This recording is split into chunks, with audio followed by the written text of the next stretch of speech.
Hi everyone, I'm Kent Louie, science teacher and talking head, talking about science education and broadcasting from beautiful Vancouver, Canada. This is episode 83. Standards-based grading is better at assessing student learning compared to traditional grading. The SBG uses proficiency scales to describe the progression in student learning with regards to different standards, using words like emerging or developing, proficient, and extending. But one question that comes up time and again is this: how do we get a percentage out of all of this? Now, I'm not too concerned about percentages, but this is actually important for parents and students because they're accustomed to seeing numbers as a means of tracking their progress. Plus, of course, universities still use percentages as part of their application process.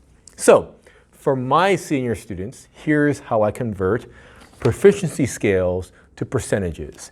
If a student shows extending across the board in all aspects, then that student will get a 96% or around there. This is like a high A.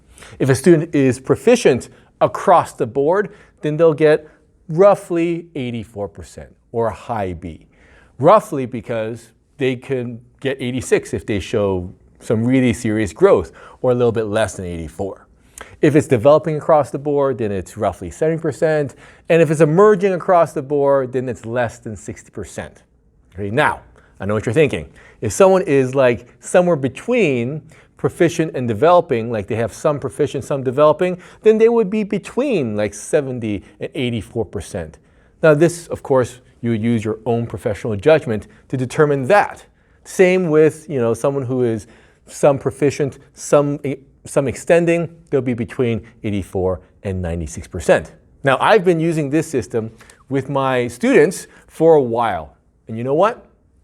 This type of conversion comes up with roughly the same percentage a student would have achieved through a traditional system. Thus, the point is you don't have to worry that standards-based grading is going to lead to grade inflation, because it's not. But there is a faster way of getting this percentage, and it works great. You just have to have your students do the conversions and determine their own percentages. Now, I know what you're thinking. Having students come up with their own grades, well, that sounds crazy. I'll go over your anxieties about having students do this in a second. But before I do that, handouts for this episode are available at realsciencechallenge.com/EP83. And please subscribe to our YouTube channel. And please, if you like our content, like our ideas, please share this among your colleagues and open up some discussion. We'd love to hit 1,000 subscribers soon. One big worry, I know, of having students get their own percentages is this: students are just going to give themselves a higher percentage than they deserve. And you know what? That's okay. Because just because they say they deserve a higher percentage doesn't mean I'm going to grant it to them. I still have final say as to whether I agree with their own assessment or not. Here's what I do. Near the end of term, I hand out a self-reflection form to my science students. Okay, so part A here shows all the standards that were assessed throughout the term. And I ask students what they think they achieved for each standard.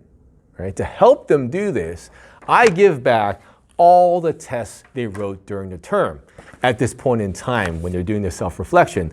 Now, for one class, this is my physics class, this is one stack of tests for this class, for one class. Now this is about a class of about 22 for the term.